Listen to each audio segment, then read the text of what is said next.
Miss Lydia, be careful with what you say. But that's good because we're all here to learn, right? That's why we're here. We're here to learn. And yeah, super. So what I'm going to do is, as we are waiting for everyone to join in, I'm going to get started. I am going to introduce our dear friend Lydia here. Okay, so for those of you who don't know her specs and her details, she's new to the industry. Lydia started with Royal LePage Wolle in Kitchener, Ontario, just in November 2019. And Lydia's actually a teacher as well as a real estate agent, so she's a person of many skills. She's got a degree in education, a degree in criminology, as well as sociology, and a minor in psychology. Now, in less than 1 year of being with Wolle in Kitchener, so she joined in November 2018, in less than 1 year, she's been awarded as Rookie of the Year for Ontario, as well as National, plus Director's Platinum Award. Now, well done indeed. Now, Lydia attributes a great deal of her success to the opportunities provided by working online leads. And before I, really dive into the Q&A, I want to share this message from Mark, the owner of Royal LePage Wolle. So let me just make sure that I'm going to share my sound. All right, give me the thumbs up when you hear my sound, or tell me in the chat, please, and thank you. Hi, my name's Mark Wolle, broker owner, Royal LePage Wolle Realty in Kitchener-Waterloo. And I wish I could have been there with you today. I'm sure you've got a great session set up for today. I just wanted to comment on one of your speakers here, Lydia Talabrachi. Lydia has been an agent with our company for her start of her career, which is 2 years here, and hopefully a long time. And just want to give you a bit of an insight on who Lydia is and how she's done.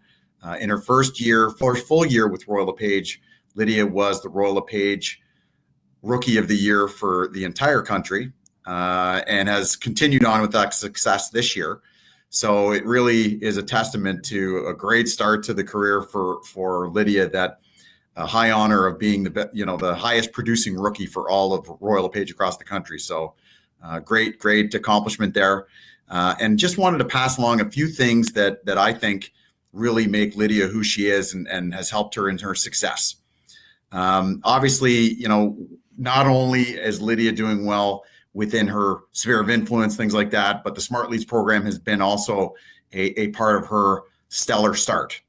And I would say some of the things that really help Lydia, and that, qualities that are making her successful with the program, is obviously she takes every lead as an opportunity. And that is the way, you really need to look at leads, especially internet leads. There is no prospecting method that's going to create 100% return on your investment or time. So you have to stay even. You can't get too high and you can't get too low. And Lydia does that with Smart Leads as well. So she really makes sure that she just wants every opportunity that she can get. She wants a chance to prove her professionalism and her skill to any buyer. So taking the leads as an opportunity and just garnering and trying to get more opportunities, being hungry for more. That's one of the best things that Lydia does to make her successful within the Smart Leads program. Speed, obviously speed to lead, they talk about in lead generation, online lead generation is such a big component.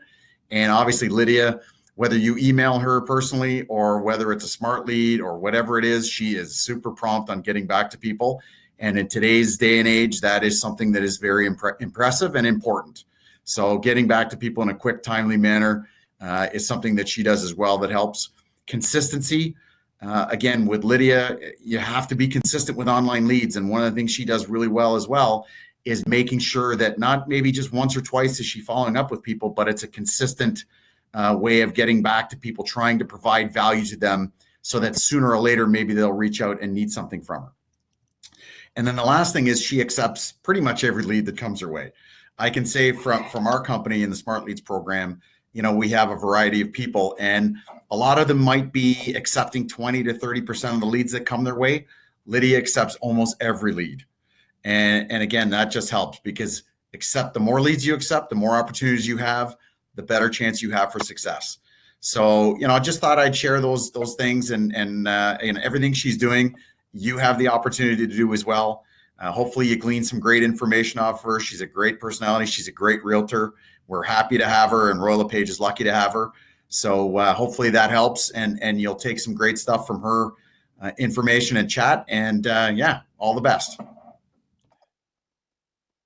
Wow. Isn't that great?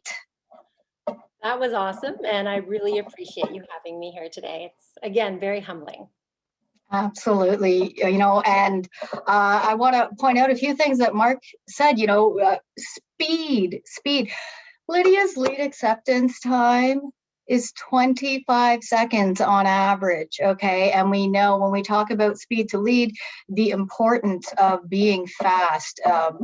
Never underrate the importance of being fast. And then secondly, persistence. Okay. So let's kind of start from the beginning. Why real estate? I love houses. I've always been interested in investment, and I took an interest of mine and perhaps an addiction of watching too many real estate shows, and I decided to make it a second career. I do teach full time, but I can absolutely do this full time as well. So I never consider this part time. I am full time at 2 jobs. Wow. Okay. Did you have immediate success in real estate? Because I mean, you blew things out of the water in your first year. Was it, immediate? No, my first 6 months were dismal. I didn't have a single sale, and my first deal was a rental in London, so I lost money with the travel. I jumped onto the leads program, and then COVID hit, and the leads really kickstarted my business. I closed over 20 leads in 6 months of the program, and I attribute it to my success. That is amazing. Over 20 closes in the first 6 months. Tell me more about that, because that sounds very busy. So that summer, when it got really busy, I also found out that I was #1 in my brokerage for July and August. And I didn't even realize what a big deal it was. And I was getting so busy, I had to get my husband to start helping me stay organized and helping me out. So that was a big help. So how did you learn the skills needed to excel in real estate in such a short time? Months and months of training at our brokerage, at least once a week and sometimes twice a week. But we covered a range of topics, and they were all delivered by our brokerage. So I'm really thankful to Mark, who's the broker of record, and Adrian, who's our manager. They are great coaches and great leaders. Lydia, am I losing you, or are you losing me? Not sure what just happened there. I lost her too. Oh, okay. Stephanie. So it's not just me. Okay, so it's Lydia. So we'll just wait a moment and see if her. I'm happy it's not me, at least. So she was Am I talking about. There you are. Okay. There you are. All right. Oh, good. I love that. They said she went to answer a lead. Okay, my internet apparently is unstable. I'm getting wind of that. So I have my phone ready to dial in should I need to. Perfect. So Yeah. I was saying that Mark and Adrian are amazing. Mark is our broker of record and Adrian is our manager. And they do tons of coaching and tons of topics, and I learned a lot. I also have I had a mentor named Pete who was very helpful and instrumental. But not only that, I've also met a bunch of amazing colleagues who have been sharing our learning and our resources. We give each other advice, and we've developed great friendships in the process. And it's so true. I think one of the things that makes Royal LePage really special is our culture of sharing and learning, not only at the brokerage level, but, RLP as a whole. There's so many different things that we offer as sharing, training opportunities, right? So, okay, so you learned the skills, but, just learning things kind of by the textbook, that's not gonna always cut it. So what else makes Lydia so special? Well, I sincerely love people. And I think that when I meet them or they hear me, they can hear my authenticity. And I wanted to be missional in this business. So my motto in this business is choose me, choose your charity. And so this is where I give a portion of what I make to the charity of my client's choice. And last year I was able to donate over $22,000. And this year I want to triple it. So everyone out there, feel free to send leads my way. Um, but I am in frequent contact with my clients so that they know I'm dedicated, regular check-ins, thoughtful messages, and my ultimate favorite, which is the big secret, emojis. I think that using emojis shows my friendliness and my personality. And I treat everyone like they're my best friend, and I think they can hear it. You know, I agree that they must certainly hear it. So before this session, you know, I'll admit I looked Lydia up online. I looked at some of the reviews I found, and she has received some great reviews. Here's one. Incredibly responsive, very professional, and went above and beyond in finding us the perfect place. She even enlisted help in doing a Zoom tour of a place we were interested in when we couldn't do visits ourselves. Lydia patiently answered all of our questions and text and was always positive and upbeat, which helped us to remain that way during the house hunting process. Let's talk a bit about doing the Zoom tour. How was that? It was great. So clients were from a lead and they're coming from Montreal. So we videoed it and it built a massive amount of trust, but I was their eyes and they needed someone to be their eyes because pictures aren't enough. Absolutely. And okay, so I love it. Builds a lot of trust. It shows way more than the pictures. Do you have any tips for agents who might do a Zoom tour or video tour for some opportunities? Absolutely. Bring someone else to be the camera person. That way they can have a steadier hand than you and it won't be like the Blair Witch Project. So much better when you have a camera person. Yeah, absolutely. And they can probably include you in some of the shots instead of you trying to, yeah, like you said, do the weird background. Yes. Here I am showing you the kitchen. Here's another lovely review. Lydia was amazing from start to end. She helped us buy our dream house for a really great price. Her predictions for the selling price of houses were always well researched and fairly accurate. And that's super important in this kind of market where things are going above. And we'll talk about prices a bit. They also say, I loved how she always seemed to be on call, responding to my texts and emails within minutes, no matter the time of day. So fun and friendly. She should get an award.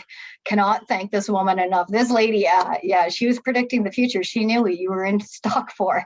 So, Lydia, how do you remain so darn cheerful and friendly and available? So being cheerfully responsive is no problem for me. And on the days that it is a challenge, you fake it because you have to. But being there and being active is a sacrifice on the family. So when the phone rings at the dinner table, I usually do get up to answer it. So it's a sacrifice, not just on me, but the family as well. Mm-hmm. Yeah, and that can be tough, especially if you have little ones and they may not understand. So let's talk about your process, your specific process when you reply to an online lead. So before I even look up the property they send me, I send a quick message to let them know that I'll be in touch very soon. And then I use some auto messages from Sphere if I can't jump on it right away, but usually my messages are personalized. And then I like to send them a video about me that I created to introduce myself as an agent. So for each lead, when I send them the details of their property, I also let them know my heart. And I let them know that when they choose me as their realtor, they get to choose a charity that's meaningful to them. Awesome. Super. And, you know, just so you guys know, when I send you the recording of this session, I will also include a link to Lydia's YouTube where she introduces herself. It's a great video.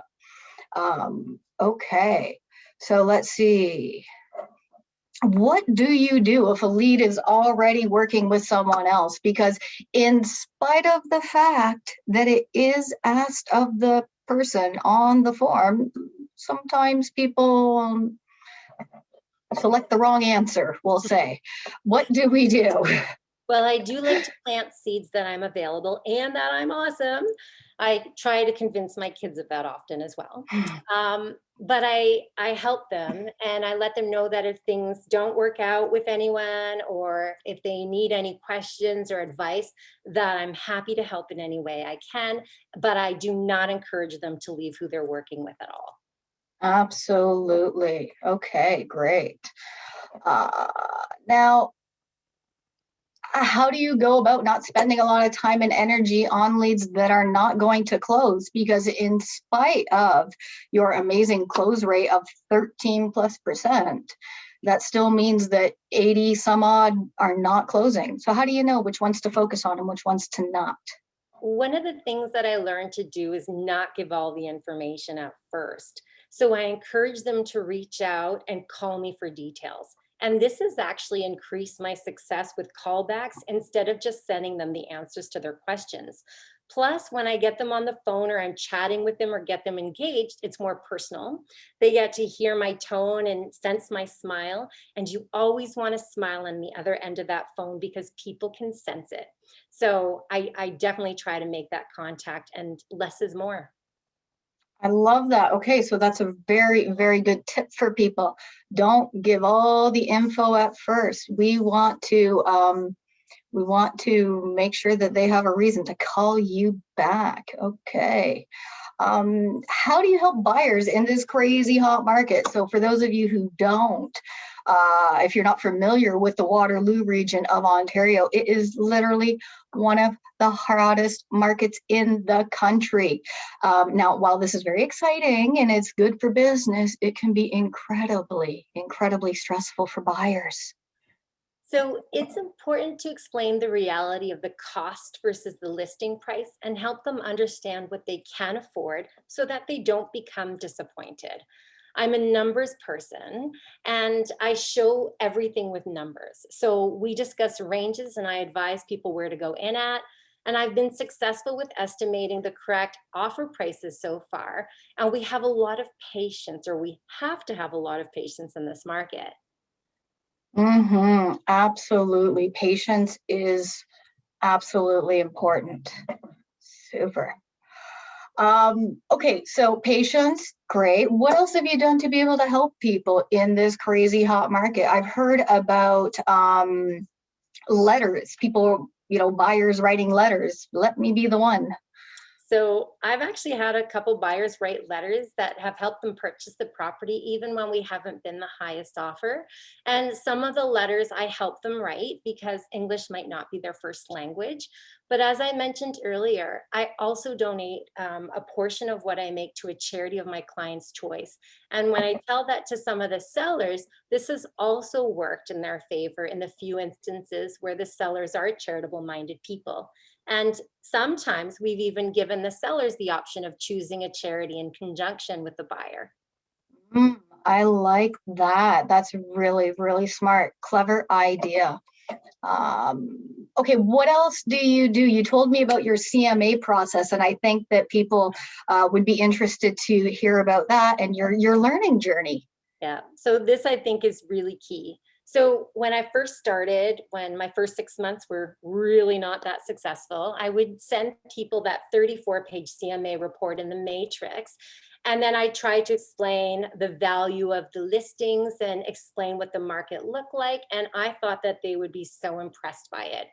And now I showed them a quick example on my iPad, so a one-page report.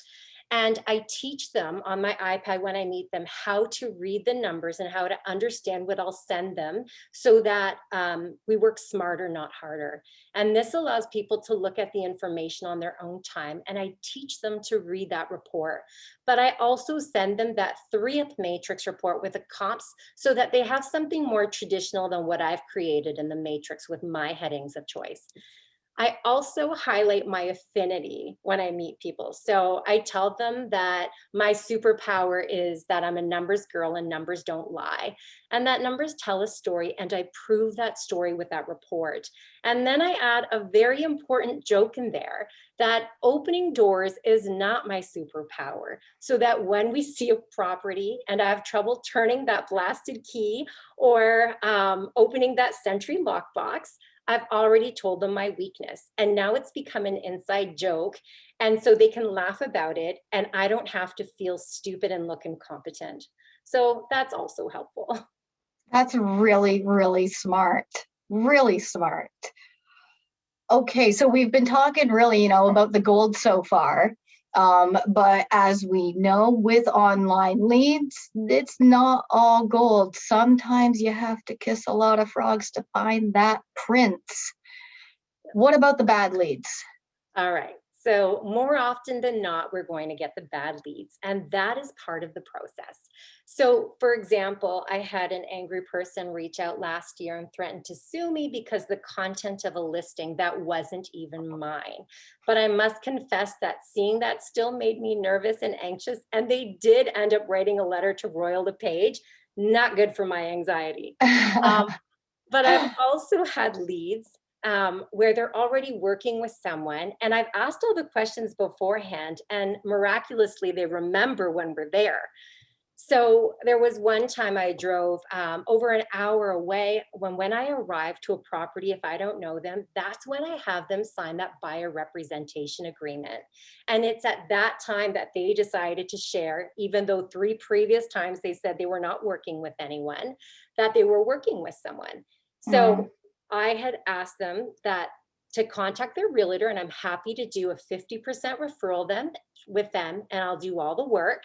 And they said they'd call them, and we waited 3 hours in a nice storm. And then I left home disappointed because the other agent was not interested in a share. So you learn, but I did do the due diligence. So sometimes it's disheartening because I could have scheduled at least 3 showings in there. So it can be disheartening. Absolutely. That's tough, right? You went through a lot of time and effort, and as you said, it ended up being a waste of your time. So when is the appropriate time to get somebody to sign a buyer representative agreement? So not too soon, but also not too late. So you don't want to waste too much time. So aside from keeping good records, you want to be able to gauge the situation. And so I typically have people sign before we enter to see that property, especially when you're meeting leads online. So when I first started in my first 6 months, my big learning, I used to be intimidated to ask for that signature and I had 0 deals. And so when I started to ask for that signature before showing, I went from 0 to, I don't want to say hero because it rhymes, but I ended up doing much better because now they're signing and they're committing and I'm not wasting my time anymore. So typically I have them sign for just that property when they meet me and I go over how to read that document and that I get paid based on as indicated on MLS. And then I tell them, if you like me and you want to see more places next week, we'll sign for a week or 2. And then when we put in our offer, they sign for 3 months and they have no problems with that. And now they get to know me. They know I'm responsive. And so it's good. And I find that to be a healthy, good balance. Once I asked, again, as a mistake in an email before I even met them, and that's the too soon example. So I would wait till I would get there. There you go. Have you ever had a lead who thought that by filling out one of the forms asking about, 123 Main Street, that they thought they were actually messaging the listing agent? And then when you reached out and you are not the listing agent, they got angry or confused? Yes, I have. And I explained that listings are shared on different sites for maximum exposure for our clients' listings, and that I could represent them completely as I'm not the listing agent. That goes over well. Very nice. Here's a common question I see in lead forms a lot because I see a lot of completed lead forms. Is this property still available? And we talked about the hotness of the market. What do you say when it's sold, but it's not yet off the website because it takes a little while to sync up with the different technologies and feeds? So these people are your gold mine. So I used to give them the answer, and now I email, text, or call them to say, I have the answer. Please call me so I can let you know what it looks like. And then when I have them on the phone, I can tell them that it's sold, but that I'd be happy to set up email alerts and help them find that perfect place. I found that giving the answer too quickly and succinctly, like I did in my first 6 months, that I wasn't doing myself any favors, and I needed to sell them on me first. So that's when I learned that if someone's going to work with an agent or not, that I can start gauging and asking more questions. I love that, because there are some people who would, their immediate reflex would just to simply reply, it's sold. Call me if you're interested in something else. Okay. Inquiries on properties not currently for sale. So for our audience, in case you have not seen any of these, Royal LePage is indexing residential addresses across the whole country. And this is going to help keep us at the top of online real estate search results. And really what it is if a consumer looks at 123 Main Street in any town, Ontario or Canada, and if it happens to not be for sale, the consumer still has an opportunity to connect with an agent. So we don't have this across the whole country yet. It's a slow process, but we do have these properties not for sale in Lydia's market. How do you work with those kind of leads? So with these inquiries, I'll ask if I can set up alerts for them in that area. And then I offer to do a free CMA so that I can keep them engaged. And the other thing I wanted to add, I love Client for Life. I will make sure I add all these people in my sphere, Client for Life, so that I stay top of mind. Perfect. Beautiful. And just for those of you who are not aware of Client for Life Sphere, what is Lydia talking about? So we have this amazing in-house system, ecosystem, you can call it, called RLP Sphere, that also includes a CRM portion. And it's really awesome. It's good to use. We got lots of training. I'll tell you about that later. But that is what she was referring to. And Client for Life is a newsletter that is created by RLP Canada. Okay, a lot of leads have the generic, I would like to find out more about this property message. That's the one that just, comes on the site without them actually typing anything. How do you reply to something that is that generic? You have no idea what they want. I call to introduce myself first. Then I look at the properties and let them know I have information on them and that they can call me at their convenience, or I can call them. Not a lot of people give their phone number, so it encourages them to give their phone number to me. But if I get the email or text or any kind of response, which is my goal, then I give them that information because I've got the engagement. It's always about the engagement. We want the engagement. Absolutely. Okay. Let's talk about showing requests, because as you guys know, on the RLP website, on listings, there's two buttons, two different forms that people can fill out. One is to ask a question, and then the other one is to submit a request to view the property. So, I saw one lead that Lydia got, and he says, I would like to see this property today. I can be there with my wife and kids at 5 p.m. And, and you get the lead at like 4. Yes. So what do you say when somebody has that kind of request? Yeah, and this is true. I was actually at someone's cottage that day, but I do try to accommodate people as best I can. And so I also know that if you don't try to work within their time constraints, people are fickle and they will find someone else. So I'd rather ask a colleague for help and share a commission than have them walk away. So I would definitely try to get someone there and work with the other agent if possible, but really try to get them exactly what they want. And if they can't get what they want, explain in a nice manner that it can't happen. And how do you work with the schedule of the listing agent? Because, as we said, it's not necessarily your listing. That's right. And this has happened, if the agent can't be accommodating, I let them know that this is just the reality, and I make it a teachable moment. And I let them know that for next time, we just need a little bit more notice, because the goal is to sell that house, and it's everyone's shared goal. And they're pretty good with that response. That's great. We had a question from the audience, and it pertains to showing, so I'll bring it up now.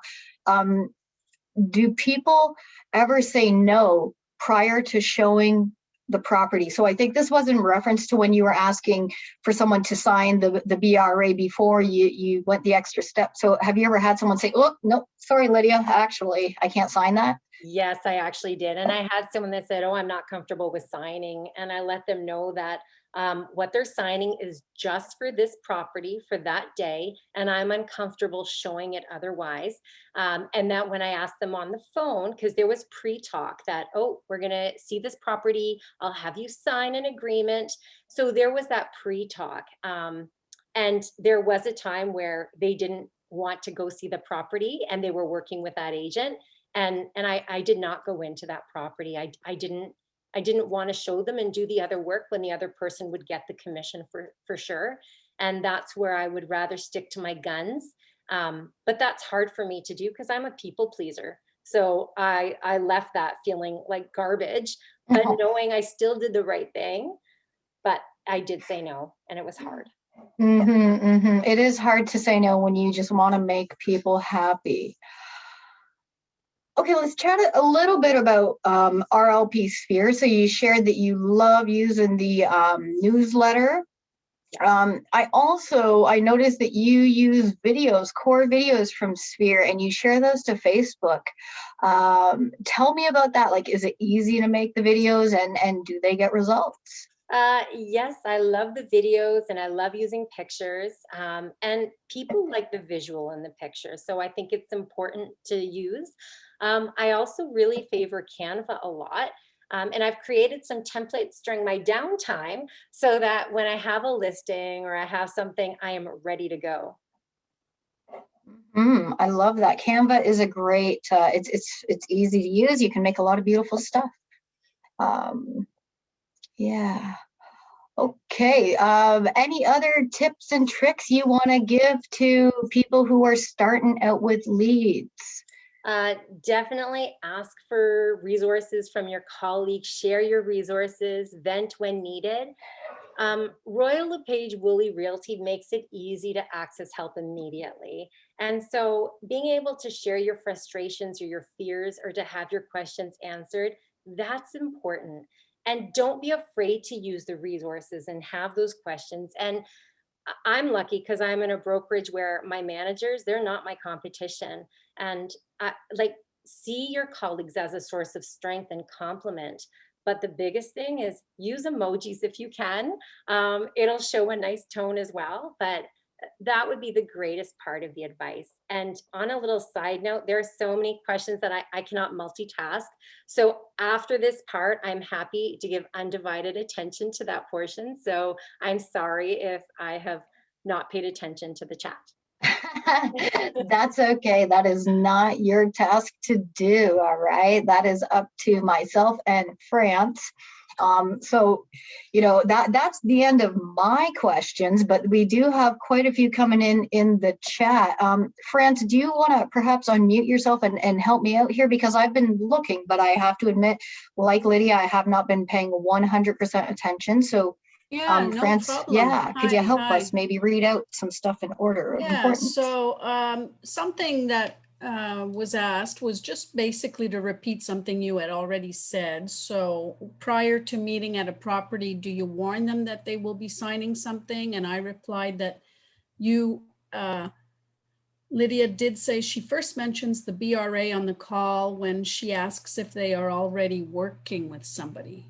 Yes. Is that right, Lydia? Yeah. Yes. And I don't want anything to be a surprise. So that when I ask them if they're working with someone and they typically say no, then I let them know that before we see the property, I'm going to have them sign a buyer representation agreement so that when I get there, they're not blindsided. But it's amazing how many people are shocked that I want them to sign something, even though I've explained it. So I do find that my success has been built by having people sign before we go in, and not being afraid to do that, I think has been powerful. And it really sets the tone of this, even though I'm a nice person and I smile, this is also my job. And so I want you to use me, but I also need to pay my bills. So I Yeah. think it's a good respect and a good boundary lesson. Yeah, for sure. Jillian, sorry, I skipped yours. Jillian had a good question. It was, do you call from a landline, your cell, or do you use the call feature, the smart number in Sphere? Do you find it matters for people to answer the call? I love using my mobile phone the best. I don't call on my landline because it's my private family number. And I want people to have my mobile number because I want to be reachable. When RLP sends the message off of their form, because the text is different, I respond from my text though, and I let them know that sometimes the responses are automated, and I let them know if they ask that my preference is my mobile phone, and then that way it's just immediate. Thanks, that's Fabulous. good. And everybody calling from the app, I'm just going to plug a little app detail. If you do use the RLP Sphere app, you can make calls from your actual phone number. It doesn't have to be the smart number. Sorry if that's too technical for other people. No, that's great. I'm sure there is probably some people wondering about that. Okay. Next, somebody here is saying, like you, I am, actually not somebody, sorry, Andre Souza is saying, like you, I am a full-time biology teacher and just got my realtor license in March. How do you balance it all with both jobs being full-time? So, yeah. And she looks great. She doesn't even look exhausted. I don't know how you do this. I'm a bit bored right now, so send me leads. I'm a workaholic, and I have insomnia, so working is actually good and I enjoy it. And in the day, like if I'm in the middle of a lesson or if I'm teaching or anything like that, I have a quick response that I've saved, like, oh, I'm just in the middle of something. I'll get back to you as soon as I can. And that way they still get the immediate response. But if I'm in the middle of something that I can't respond immediately, I do have another superpower that I have held back. And on the times that I'm absolutely unavailable for an hour, then I will forward my phone to my husband and he will send that automatic message so that I can let them know that I'm available all the time. And I don't share with them I have another job. I think people are fickle. Right. They'll think that you can't do two things well. And I don't believe that at all. I believe that if you want something done, you should go to someone busy. So maybe I shouldn't have said I was bored there for a moment. I take that back. That is the old adage, eh? If you want something done, ask a busy person. Yeah. So you are proof of that. Do you want to take over, Stephanie? I know I'm sure. Yeah, let me see what we have in here. Well, I know there was a few people that asked just kind of general questions about like, what is Smart Leads? How do I sign up? How do I get access? And et cetera, et cetera. And, I apologize if I didn't properly introduce the program at the start. I was so excited to have Lydia on. So Smart Leads is leads from Royal LePage.ca, our national website. And they consist of leads from your own properties and listings, which you're going to get automatically. And then there's another portion of Smart Leads that is called the distributed leads. These are the ones that you will need to talk to your manager about. Okay, so, especially somebody who's new, who probably doesn't have any listings, and you wonder, hey, where am I going to get started? How am I going to be getting some business? You want to get on the distributed leads so you can get the inquiries about the competitor listing. So you talk to your manager if you're interested in that. The price and the availability will vary across the country, so we can't really comment on, what's available in your area or what it will cost. You just chat about you talk to your manager and they will let you know their process. All right. Let's see here. Here's a great question for you, Lydia, from Taylor. How long did it take you to learn the RLP sphere? I find it daunting and time consuming, but also want the benefits. So I did the videos in about, I would spend a whole morning working on the videos and the next day continuing, but I still need to see those refresher videos. And when I meet up with my colleagues, I might forget how to do a nice lead or create a landing page. And so I'll connect with some of my friends. I'm like, oh my gosh, please remind me, because it's sometimes faster than looking up the video. But the videos are great if no one is able to help at the time you're able to, but it's been wonderful. All right. You know, and I know France can probably say it better than me. What's your elephant saying about the sphere? One bite at a time. There you go. That's how you eat an elephant. One bite at a time. You'll get her done. Yes. It's a process. It's a process. And you know what? You learn what you need at the time, and then next time you learn something else. And yeah, it's a process. We ourselves keep learning new things, you know. It's so true. It's so true. And I like how you said one thing at a time, and I'll give people some advice. My personal opinion is kind of the order. You want to understand the CRM first, because that's something that everybody uses. Everybody uses a CRM. Everyone knows and is used to kind of putting notes on your various contacts.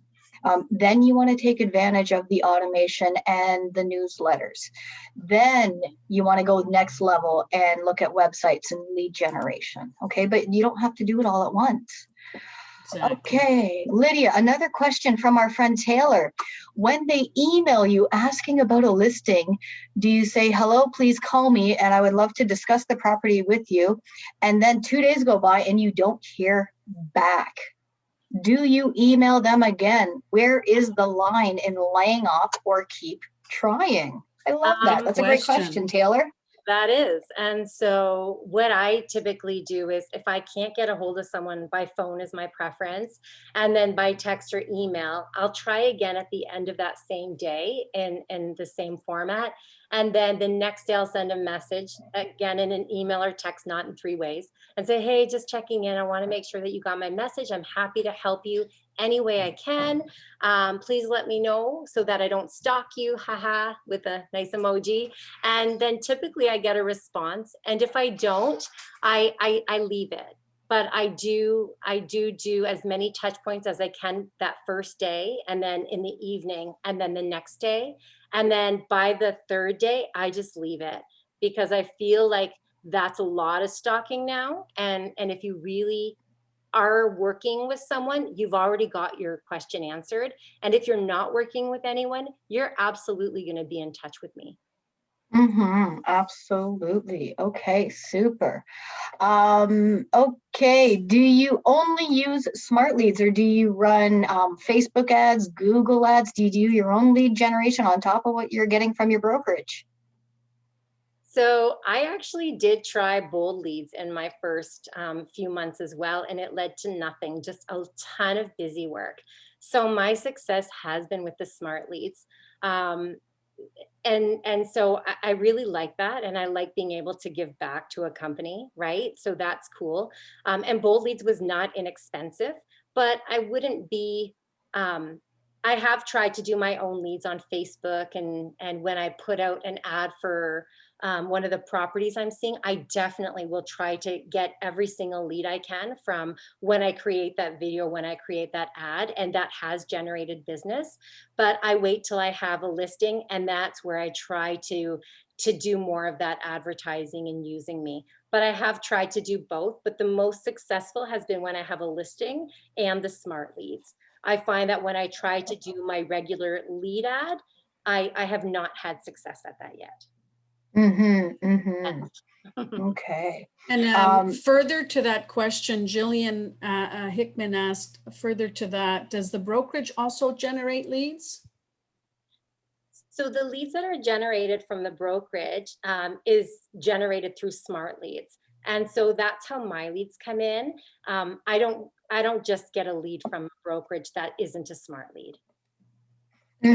Yeah. So yeah, Jillian, I think to answer your question, yeah, they also have a website. So they're not just relying on rlp.ca.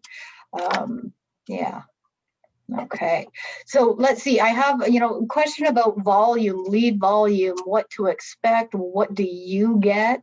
I don't know if you're comfortable. You said no questions are off limits, but regardless, lead volume, you want to talk about how many leads you get, I don't know, in the average week, month? I actually am terrible with remembering stuff like that. So if you have that up, I'm writing You know what?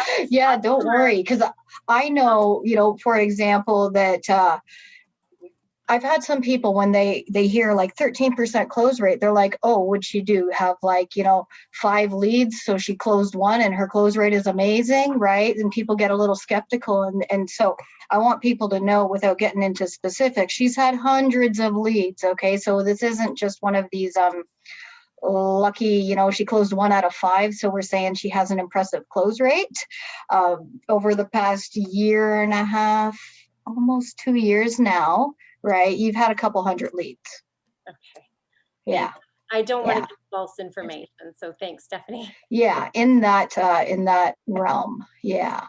Okay. And when we talk about statistical probability, and I just want to bring that up for anyone who is looking at leads and the value of leads, whether it's from their brokerage or from their own lead generating efforts, you need a certain amount to have success, right? So even with an awesome close rate, right, 13%, that's 13 out of 100. So when you start, dividing that, okay, if you only get 50, well, half of 13, et cetera, et cetera, et cetera. And not everyone's going to have 13%. Most agents that I know who work hard, do the right thing, are closing at around 4%. And that is awesome. That's a good thing for you to aim for. But if you're going to close 4% of your deals, well, that means if you get 100 leads in a year, that's 4, right? So we need to think in terms of volume, but also don't get discouraged off the start. So I had somebody message me before this session, Lydia, and was asking about, feeling frustrated at the start. And you shared with us how you did not have success right off the bat. Yeah. How did you maintain optimism? How did you just not say, well, forget this? I may have said, forget this, or what was I thinking? So that actually may have happened, but I'm a big believer in perseverance, and I don't want to do something in life halfway.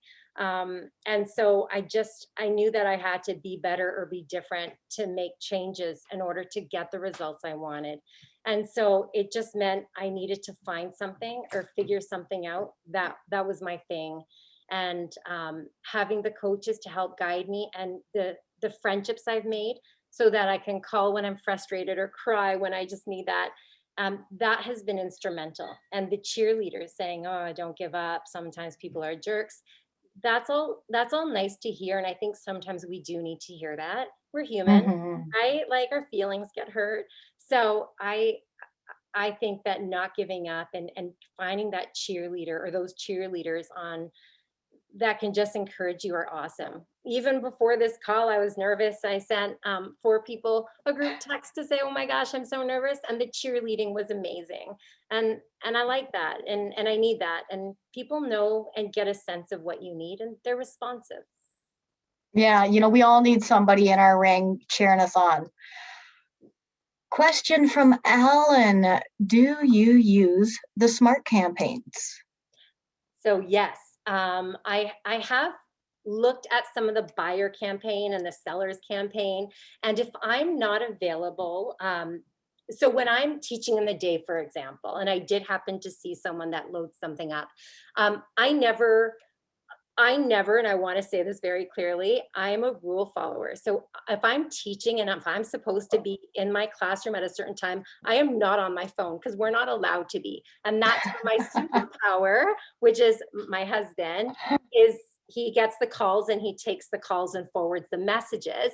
Or that's when I allow those SMART campaigns to kick in. So if it's a buyer, I know that before that 5 minutes is up, that buyer campaign alert is on and it's ready to respond, and it's engaging them already, so that when I check in with them during my lunch hour, and I want you to know I don't break rules, when I'm doing that, then that makes it all okay, because I know the smart leads have already captured that right away, and I want that to capture that, or that seller. And then I get back to them, and then I personalize it all. But I do find the personal messages really important. But when I'm not available, I love the RLP campaigns, and they're already in there. I've clicked them, they're ready to go. So as soon as someone says that they're a buyer, it starts the campaign right away. And when you're busy or you have a showing and you can't be at your phone, you need something else to take over on the interim. And it's usually not longer than a couple hours. But if you don't respond within a couple hours, people are fickle. They will find someone else to get the answer from. So if they have that automatic canned response, which they don't know is canned, that, oh my gosh, I will be with you as soon as I can, or I'm just in the middle of a meeting, or what kind of property are you looking for? Then you have time to get back to them, and there's that engagement, and they're not looking for someone else because they know that you're responding, even though the computer is. That's so true. You know, whenever I'm training people and talking about some of the keys to success, fast response. We saw, you know, when I shared some of the stats at the start, Lydia's average lead acceptance time is 25 seconds. Okay, so she is fast. They're still on the website. They're probably still looking at that property. And if she's not in the middle of a class, if she's not doing something, she's answering them personally. Now, if she's teaching, she's in meetings, she's at a showing, she flips on the smart campaign, because that will do the auto reply that she doesn't have time to do. Yeah. So, yeah. And, you know, for anyone who's interested in more details about the smart campaigns, there's a ton of training available, you know, at your fingertips. Okay. So I can see we are getting close to the end. I'm going to do a last call for questions. And as I do the last call, I'm just going to put my screen up a second. I'm going to show you guys some, you know, important steps that you can take today. All right. So as I mentioned before, smart leads, and specifically the distributed ones, it's really, the opportunity is going to vary by region. So you need to talk to your manager if you're interested in getting involved with that. Okay. So you email them, you call them, you say, hey, I'm interested in the smart leads opportunity in my area. Now, if you can't participate for whatever reason, you know, because sometimes you can't, maybe there isn't enough opportunity to go around, you can use the RLP Sphere tools to generate your own online leads. Okay. And for the most part, you can do that for no charge. There's a lot of free ways to generate your own leads, reply to them as quickly as possible. Get people while they're still on the site. You're going to blow their mind. Okay. As we heard, use the auto campaigns for instant replies if you can't do it yourself. Nobody but you knows that they're auto by a machine. Okay. So use videos to increase your open rate, and emojis. I forgot that one. Thank you, Lydia. And be persistent, okay? You know, some leads can take a while to close. And, you know, I've had people sometimes talk about the struggles that they have initially. And when you put people up on some of these long-term smart campaigns, the drips, the Client for Life newsletter, for example, maybe today's not the right day for Stephanie Gellman, the lead to buy, but maybe 3 months from now is. And if she's getting that newsletter from Lydia, she's going to remember that amazing person. Yeah, okay. And, you know, take action. An inch of movement will bring you closer to your goals, and then a mile of intention. So stop just saying that you're going to do it, and do it, because you can. You can. Here's our contact info. Okay, so if you had questions for Lydia that you didn't get a chance to voice today, or if there's something that you want to ask her in private, you can just reach out to her, call her. She'll answer you in 30 seconds or less, or your pizza's free. No pressure. No pressure at all. Everyone's going to call you at once. See how you handle that. I love it. You can email me or call me if you want some general info about smart leads. But as I said before, really it's going to be a brokerage level program. So if you're really interested, you have questions, I probably am not the one who can answer them for you. You're going to have to talk to your manager. Now, if you think you have what it takes to be a guest speaker for me, let me know, okay? Because I'm always looking for more guest speakers from diverse parts of the country. If you want to take advantage of our training, so if you heard some things about Spear and you wonder, hey, how to do that? How do I do that? I don't know. I'm scared. I'm unsure. Reach out to Learning Services. They have made so many different training portals, videos, you name it. They will help you, okay? It's just you have to do it. So reach out, ask for help if you need it. And then lastly, we have our customer care team for tech support, okay? Thank you so much. You know, this was such a fun session, Lydia. Yeah, thank you. Thank you for joining me today. Very motivating. That's what I'm getting out of the chat right now. Yeah. Thanks. And this is great. I got to tell you, I love this job. It's my favorite and I'm not giving it up. So I plan on doing this another 50 years, so long as I'm alive. But my resources are there to share. If you want to take the video and use it all and just slap your own face on there and your own email address, please, you have permission to do that. Don't reinvent the wheel. Just take what's there and it's yours for the taking. I took the really great things that Royal LePage put out there from their buyer and seller presentations, and that's where I came up with my video points. So I just kind of amalgamated all of their good stuff and just made it a bit shorter. I love it. And as a reminder to all of you here who signed up, I'm going to be emailing you a recording of this, and I will also send you a link to Lydia's YouTube video, you know, so you can have a look-see at what she does. And yeah, thank you so much, everyone. Have a great day. Take care. Stay well. Yeah. Bye now.